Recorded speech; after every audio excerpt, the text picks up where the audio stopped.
안녕하세요. 춘천 한마음교회 김정아입니다. 어렵게 얻은 자녀가 심각한 아토피를 앓는 고난을 겪었으나 그 속에서 알게 된 하나님의 사랑을 자랑하고자 이 자리에 섰습니다. 저는 26살, 제 친구들보다는 조금 일찍 결혼을 했어요. 시부모님 두 분의 연세가 많아도 너무 많았기 때문이죠. 제가 결혼할 때 아버님 연세가 거의 90세였거든요. 남편은 누나 넷의 막내 외아들인데요. 제게는 형님이 되시는 그분들은 보통 제 나이 또래들의 시어머니 연세였어요. 이렇게 아들이 귀한 집안에 시집을 온 저는 두 분의 많은 사랑을 받으며 함께 살게 되었어요. 그러면서 한 4년 정도가 지났는데요. 어찌된 일인지 제가 임신을 할 기미가 전혀 보이지 않는 거예요. 그러니 아버님과 어머님 마음이 정말 애가 타셨을 거예요. 그런데도 두 분은 뭐라고 한 말씀도 제게 안 하셨어요. 저희 형님들도 마찬가지였고요. 아마도 연세가 많으신 부모님을 모시고 직장 생활하며 사는 것도 힘들 텐데 아이 얘기까지 하면 며느리가 얼마나 스트레스를 받을까 하셨던 것 같아요. 제가 또 워낙 아이를 좋아해서 어릴 적 생각에는 결혼을 하면 직장을 그만두고 아이를 한 4명 정도 낳아서 재미있게 키우면서 살아야지 하는 생각을 하기도 했었어요. 연로하신 부모님도 부모님이지만 혼자서 가족 계획을 했을 정도로 아이를 기다렸던 저니까 생각처럼 되질 않는 임신에 조바심이 나기 시작했습니다. 당시 교회는 젊은 사람들이 많아 직장을 잡고 결혼을 하게 되면서 출산 열풍이 한참 불기 시작했어요. 저보다 훨씬 늦게 결혼한 자매들까지 저를 추월하여 임신을 하니 그 소식을 들을 때마다 저는 쓰라린 눈물을 흘려야만 했습니다. 그래서 그때부터 병원에 다니게 되었어요. 남편은 뭘 그렇게까지 하냐. 아이가 없으면 그냥 우리끼리 살면 되잖아 했지만 저는 해볼 수 있는 것을 해봐야겠다는 생각을 했어요. 처음엔 금방 되겠지 하는 기대로 여러 번의 시술을 받았지만 실패를 번번이 거듭하면서 마음의 낙심이 쌓여갔어요. 유명하다는 병원으로 다녔는데 진료를 받고 돌아오는 차 안에서 별별 생각들로 마음이 참 무겁기만 했습니다. 사실 하루하루가 고민이었어요. 하나님께서 허락하시지 않는 것 같은데 왜 내 마음에서는 이렇게 포기가 안 되는 것인지 주변을 돌아보면 자식이 있다고 행복한 것도 아닌 것 같은데 말이죠. 하나님 뜻이 아니면 포기하고 주님 뜻대로 살겠다는 결단의 기도를 수차례 드려도 마음에서 놓아지지 않으니 참 고민이 되었어요. 그러던 어느 날 간절히 기도를 드리는데 문득 그런 생각이 드는 거예요. 하나님께서 왜 무엇이 부족해서 사람을 만드셨을까? 가만히 생각해 보니 하나님도 당신의 사랑을 쏟아줄 자식을 원하셨던 것입니다. 당신의 형상을 닮은 자녀를 만드시고 그들에게 하나님의 모든 것을 다 쏟아주고 싶으셨던 것이죠. 그러고 보니 자식에 대한 간절한 마음은 원래 하나님으로부터 나온 것이 분명했어요. 아버지께서 그래서 저를 만드셨군요. 우리 인간을 그래서 만드셨군요. 사랑해주고 싶어서 당신의 모든 것을 다 주고 싶어서 그러셨군요. 기도를 드리며 하나님의 깊은 마음을 알게 되니 참 많은 눈물이 흘렀습니다. 저는 하나님께서 저의 간절함을 아시면서도 쉽사리 응답해주지 않으심에 좀 서운했었는데요. 하나님께서 얼마나 큰 사랑으로 나를 만드셨고 지키고 계시는가를 보면서 정말 감사한 마음으로 병원에 다니게 되었어요. 그리고 드디어 결혼 8년 만에 꿈에 그리던 아기를 시험관 시술로 갖게 되었고요. 다음해에는 둘째도 같은 시술로 갖게 되는 축복을 받았습니다. 그때 90을 넘기신 저희 시어머니께서 평생의 소원이셨던 손주를, 그것도 아들 손주를 둘이나 모시고 여한 없이 하늘나라에 가셨어요. 어머니께서 누워 계실 때 어머니와 돌쟁이, 갓난쟁이를 돌보느라 휴직을 했었는데요. 정말 힘든 시기였지만 아이 둘을 안고 있으면 눈물이 날 정도로 행복했어요. 피곤하고 잠을 못 자는 것도 내가 엄마이기 때문에 누릴 수 있는 것이지 이 피곤함을 위해 얼마나 애쓰고 있었나 생각하면 감사밖에 안 나왔어요. 엄마이기 때문에 누릴 수 있는 행복한 피곤이었습니다. 그런데 이렇게 힘들게 얻은 저의 첫째 아들이 5살이 넘어가면서 원래 있었던 아토피가 갑자기 심해지기 시작했어요. 신생아부터 약하게 있었던 것이라 늘 보습에 신경을 쓰면서 관리를 했었는데 갑자기 팔다리 접히는 부분이 갈라지더니 피와 진물이 나오기 시작하는 겁니다. 그러더니 배와 등에서도 살이 두꺼워지고 빨갛게 발진이 생기니 가려움을 못 이기고 손톱을 세워 긁기 시작했어요. 5살 아이 손톱 밑에 시꺼먼 피딱지가 굳어 있는 겁니다. 퇴근하고 만나는 아이는 하루 종일 얼마나 긁었는지 아이 옷이 팔다리 닿는 부분이 피가 잔뜩 묻어 있었어요. 그래서 아침에 어린이집에 보낼 때는 팔과 다리에 붕대를 칭칭 감아서 마치 이집트 미라처럼 해서 보낼 수밖에 없었어요. 하지만 너무 가려우니까 붕대를 풀기도 하고 붕대 사이로 손가락을 비집고 넣어서 긁어오니 풀어져 헐렁해진 붕대는 피와 진물로 검붉게 물들었고 상처 위부터 잘 떨어지지 않으니 저녁에 만나는 아이의 모습은 정말 처참했어요. 하늘이 노래지는 것 같았습니다.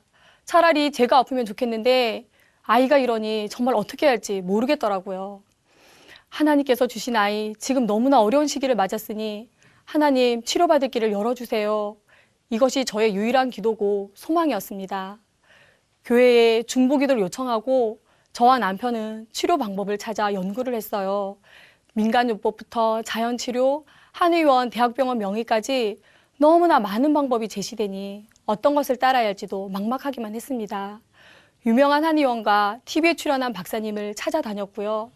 좋다는 것을 인터넷으로 알아보며 이약저약을 쓰면서 약값이 아까운 것을 모르고 아이를 데리고 다녔지만 좀처럼 나아지지 않고 오히려 가려움과 상처는 더욱 심해져 긁느라 잠을 못 자는 날이 점점 많아졌어요. 이렇게 아이 상태가 더욱 악화되어 가고 있을 무렵 우연히 한방치료하는 곳을 알게 되었어요. 여기저기 쫓아다니는 것에 지쳐 있어서 이제는 호전된 사례를 보인 곳에만 찾아가 보자 생각했었는데 그 치료를 통해 완벽히 나은 여자분을 보면서 바로 이거다 싶은 거예요. 정말 비싼 것이었지만 아이를 본 사장님은 자신 있게 3개월이면 된다고 하시기에 그럼 짧고 굵게 끝내보자 하는 심산으로 저는 치료에 들어갔어요. 그런데 그 치료는 생각보다 너무나 끔찍한 것이었어요. 온몸에 한방 재료로 만든 약을 뿌리는 것인데요. 마치 갈라진 살에 소독약을 뿌리는 것과 같다고 할까요? 아이는 머리부터 발끝까지 부르트고 갈라진 살 사이로 뿌려지는 약이 얼마나 아픈지 날마다 비명을 지르며 죽을 것만 같은 고통으로 괴로워했습니다. 사실 6살 아이가 감당하기에는 너무나 가혹했던 것이지만 저는 짧게 끝낼 수 있다는 얘기에 이를 악물고 울면서 강행을 했어요.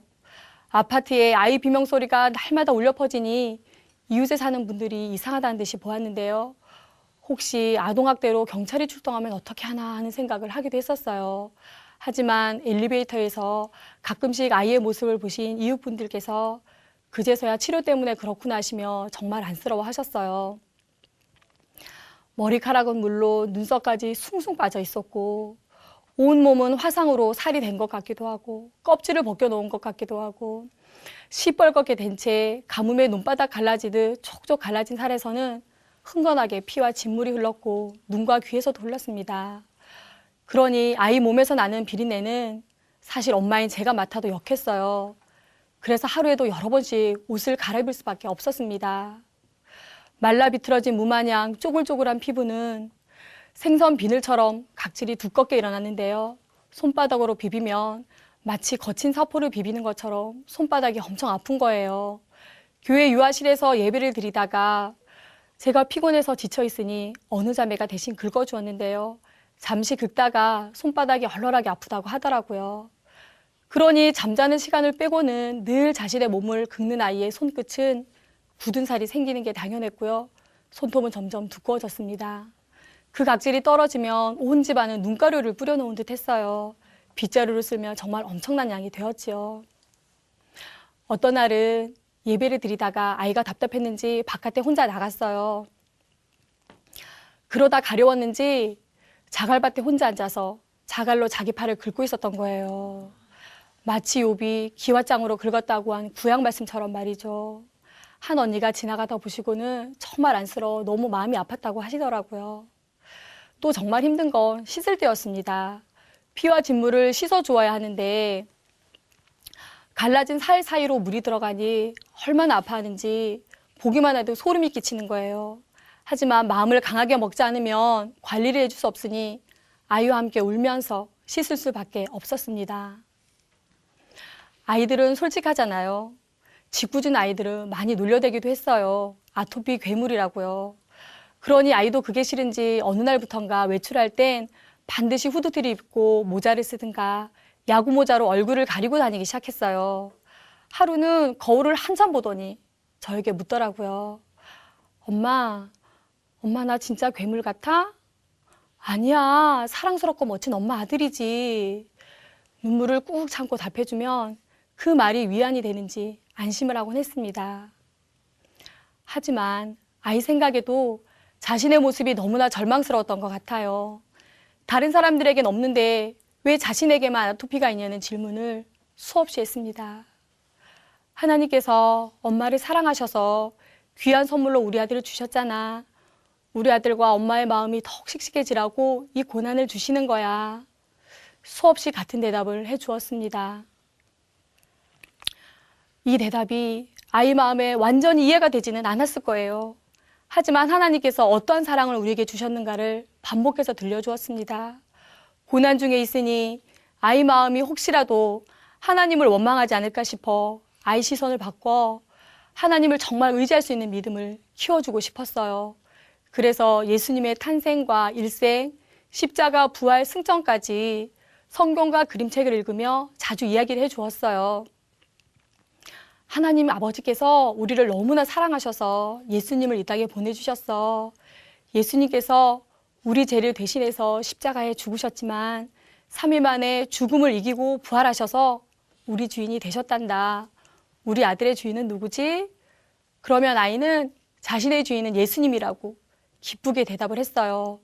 그리고 죽음을 이기고 부활하신 예수님께 이 아토피는 아무것도 아니라는 믿음으로 날마다 기도를 드렸습니다.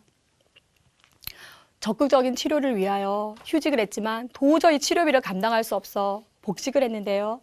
저녁에 어린이집으로 아이를 데리러 가면 아이 얼굴은 쪽쪽 갈라진 상처 사이에 진물과 먼지가 범벅이 되어 말이 아닌 거예요. 밤에 잠을 제대로 잘 수 없으니 낮에는 어린이집에서 종일 잠을 자다 오는 것인데요. 저를 만나서 처음 하는 말은 엄마, 잠을 자려고 해도 파리들이 달라붙어서 자기 힘들어 하는 거예요. 얼굴에서 진물이 흘러나오니까 파리들이 달라붙었던 모양이에요. 정말 가슴이 찢어지는 것 같았습니다. 아이도 견딜 수가 없었나 봐요. 어느 날은 저에게 그러더라고요. 엄마, 나 천국에 빨리 가고 싶어. 겉으로는 표시를 할 수 없었지만 정말 깜짝 놀랐습니다.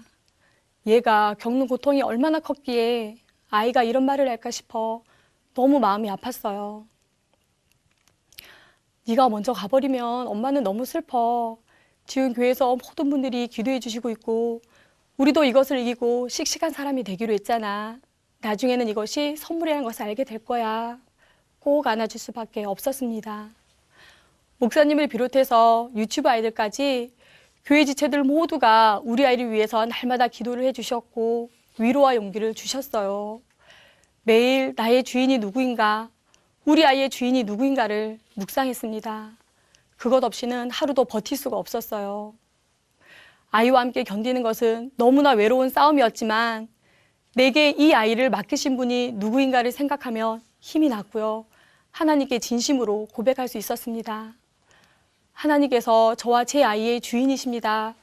지금보다 더 심한 상황이 오더라도 감사히 받겠으니 믿음을 지켜주세요. 사실 저는 살아오는 과정이 왜 이리 단계마다 어려운가 하는 생각을 참 많이 했어요. 엄마가 일찍 돌아가셨고요. 광부셨던 아버지께서는 몇 년 후 재혼을 하셨는데 그 삶도 쉽지 않았습니다. 어려운 형편이니 아버지께서는 동생도 공부시키려면 고등학교 졸업 후 취업을 하라고 하셨지만 미래를 내다보니 그것보단 대학에 가야겠다 싶어 열심히 공부를 했어요. 아버지 몰래 원서를 내고 시험을 보았고요. 대학에 입학해선 혼자 벌어서 다녀야 하는 현실이 참 무거웠죠. 첫 발령지에선 너무 무서운 교장선생님을 만나 호된 학교 생활을 했고요. 일찍 결혼했는데 편하고 안락한 가정보단 어르신들을 모시느라 몸과 마음이 피곤한 시간을 보냈어요. 아이를 갖는 것도 몇 년씩 병원을 쫓아다녀야만 했던 시간을 뒤로하고 이제 좋은 시절이 오는가 했더니 아토피 아들을 건사하느라 또다시 고통스러운 시간을 보내고 있으니 하나님 앞에 참으로 눈물이 마르지 않았습니다. 하나님께서 저를 미워해서 이런 고난이 계속된다고는 생각지 않았어요. 하지만 그닥 평탄치 않은 삶에 대해 하나님께 좀 야속한 마음이 들기도 했었지요. 그런데요, 저는 그 과정에서 너무나 큰 하나님의 사랑을 알게 되었어요. 제가 우리 아이를 생각하는 것과는 비교도 되지 않는 전능자의 사랑 말이에요. 나를 대신해서 죽어주시고자 하늘 보좌를 기꺼이 버리고 오신 예수님이셨어요.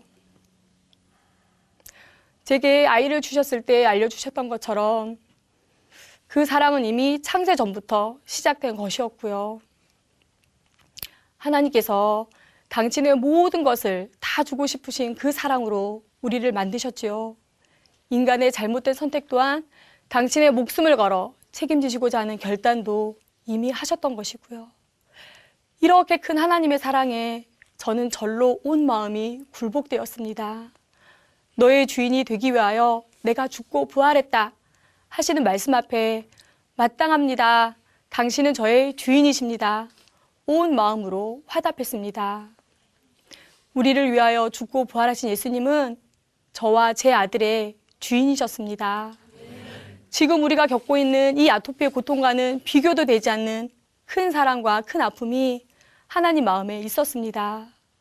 혹 지금보다 더 악한 상황이 오더라도 이제는 절대로 주님의 사랑을 의심하지 않습니다.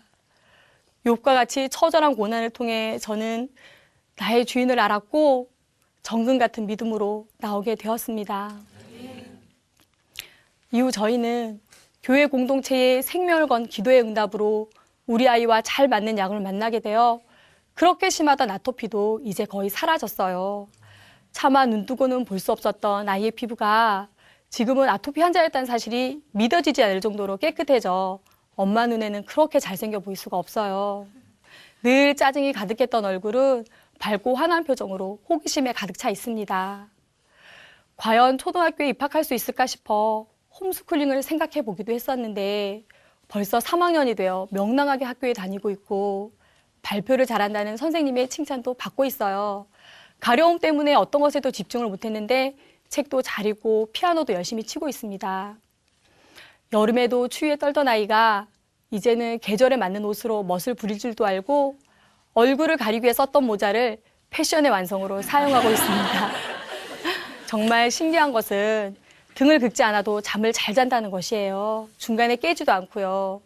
잠이 쏟아지는 이불 속에서 아이가 잠들 때까지 긁어야 하는 것은 고문과도 같은 일이거든요. 그리고 이제는 물에도 마음대로 들어가요. 목욕탕에도 가고 계곡과 바다에도 들어가 마음껏 수영을 해요. 요즘엔 수영교실에도 다니고 있어요. 아토피의 고통으로 빨리 천국에 가고 싶다던 아이는 4-5가지의 장래희망을 꿈꾸며 복음의 사명자로서 꿈을 키워가고 있어요. 주일학교 선생님과 약속한 대로 학교에서 전도를 하고 와선 오늘은 몇 명을 전도했다고 자랑을 하기도 합니다. 방학이 되면 새벽 기도도 가겠다고 새벽에 꼭 깨워달라는 부탁을 하고는 깊은 잠에 빠진답니다. 아이 질병으로 인해 우리 가정이 온통 흔들리는 듯 했지만 주님의 사랑에 굴복되니 전보다 더욱 견고하게 회복되는 역사가 일어났어요. 저는 여러 가지 모양으로 고난을 겪으며 많은 사람들의 아픔을 이해할 수 있는 마음도 생겼고요. 고난을 통해 저와 제 아이의 마음도 많이 씩씩해졌어요. 우리에게 일어나는 어떤 문제도 문제가 아니더라고요. 우리를 창조하시고 사랑한 우리를 위하여 죽고 부활하신 예수님이 주인이 되시니 문제를 거뜬히 이기고 참된 소망을 가지고 살 수 있었습니다. 저와 저의 가족은 오늘 하루도 우리 주님의 풍성하신 사랑에 젖어 기쁨과 평강 속에 살고 있어요. 오직 주만이 영광을 받으시도록 남은 삶 동안 충성을 다하겠습니다. 감사합니다.